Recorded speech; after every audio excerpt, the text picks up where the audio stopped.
നമസ്കാരം. സംസ്ഥാന പോലീസ് സേനയുടെ നിലവിലത്തെ പ്രവർത്തന രീതികൾ സംബന്ധിച്ച് പൊതുസമൂഹത്തിൽ ശക്തമായ വിമർശനങ്ങൾ ഉയർന്നു വരുന്നുണ്ട്.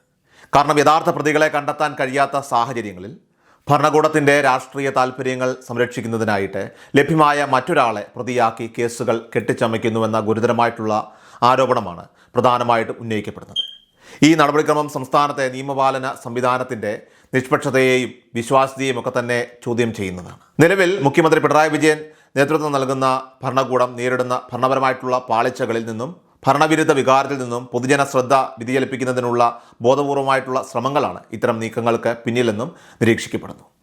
ഈ കേസുകളിലൂടെ രാഷ്ട്രീയ എതിരാളികളെ നിശബ്ദരാക്കാനുള്ള ശ്രമമാണ് നടക്കുന്നതെന്ന വിമർശനത്തിന് ആക്കം കൂട്ടുന്നതാണ് സമീപകാല സംഭവങ്ങൾ. അടുത്തിടെ വിവാദങ്ങളിൽപ്പെട്ട രാഹുൽ മാങ്കൂട്ടം MLAയെ ചുറ്റിപ്പറ്റിയുള്ള പോലീസ് അന്വേഷണം അതിൻ്റെ നിസ്സഹായത വെളിപ്പെടുത്തുന്നതായിരുന്നു.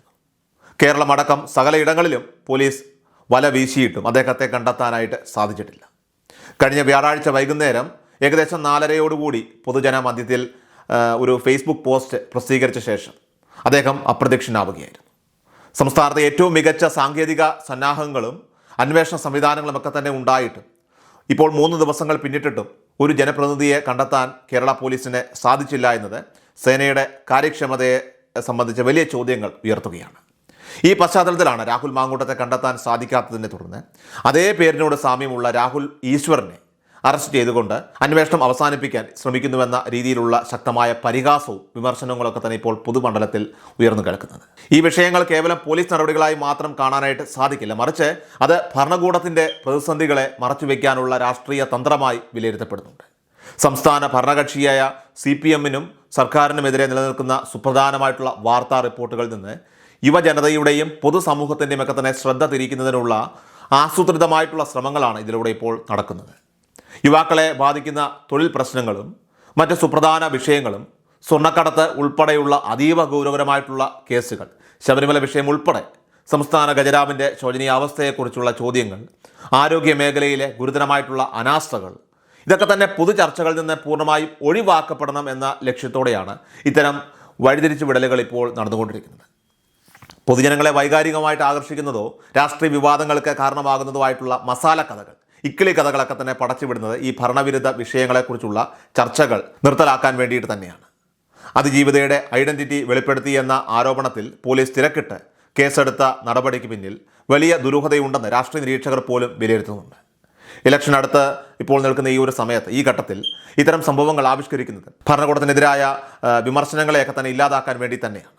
അല്ലെങ്കിൽ എല്ലാവർക്കും സുപരിചിതനായ രാഹുൽ മാങ്കൂട്ടം MLA തിരുവനന്തപുരത്ത് വന്ന് നിയമപരമായിട്ടുള്ള രേഖകളിൽ ഒപ്പുവെച്ച് പോയിട്ടും പോലീസ് അദ്ദേഹത്തെ കണ്ടില്ല എന്ന വാദം ഒരു കാരണവശാലും വിശ്വസനീയമല്ല. യഥാർത്ഥ പ്രതിയെ പിടികൂടുന്നതിൽ പോലീസ് കാണിക്കുന്ന അലംഭാവം അത് രാഷ്ട്രീയപരമായിട്ടുള്ള ഒത്തുതീർപ്പുകളുടെ സൂചനകളാണ് നൽകുന്നത്. ഇരയുടെ സ്വകാര്യത ലംഘിച്ചുവെന്ന ആരോപണം ഉന്നയിച്ചുകൊണ്ട് പോലീസ് ലാത്തിയും എടുത്തുകൊണ്ട് രാത്രിക്ക് രാത്രി ഇറങ്ങാനുള്ള യഥാർത്ഥ കാരണം അത് ഭരണകൂടം ഇപ്പോൾ നിലവിൽ നേരിടുന്ന പ്രതിസന്ധിയിൽ നിന്ന് ജനശ്രദ്ധ മാറ്റാനുള്ള തന്ത്രം മാത്രമാണെന്നും ആരോപിക്കപ്പെടുന്നുണ്ട്.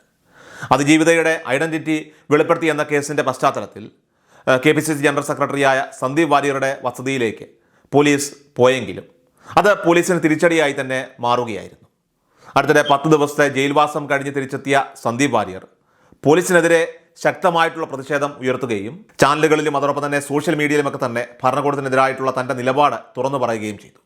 തൻ്റെ സോഷ്യൽ മീഡിയ പോസ്റ്റുകളിലൂടെ അദ്ദേഹം ഈ വിഷയത്തിൽ തൻ്റെ ഭാഗം വളരെ കൃത്യമായി വ്യക്തമാക്കുകയും അതിജീവിതയുമായി ബന്ധപ്പെട്ട പോലീസിന് അറസ്റ്റ് ചെയ്യാൻ മതിയായ ഒരു നടപടിയും തൻ്റെ ഭാഗത്തു നിന്ന് ഉണ്ടായിട്ടില്ലെന്ന് ആവർത്തിക്കുകയും ചെയ്തു. മാത്രമല്ല, അദ്ദേഹം ഉന്നയിച്ച പ്രധാന ചോദ്യം ഇരയുടെ ഐഡന്റിറ്റി വെളിപ്പെടുത്തുന്ന രീതിയിൽ പരിപാടി സംഘടിപ്പിക്കുകയും ഇരയുടെ സ്വദേശവും സ്ഥാപനത്തിൻ്റെ പേരും ഉൾപ്പെടെ വ്യക്തമാക്കുന്ന ഫേസ്ബുക്ക് പോസ്റ്റുകൾ പ്രസിദ്ധീകരിക്കുകയും ചെയ്ത DYFIയുടെ ബ്ലോക്ക് പ്രസിഡന്റിനെതിരെ എന്തുകൊണ്ട് കേസെടുക്കുന്നില്ല എന്നതാണ് ചോദ്യം.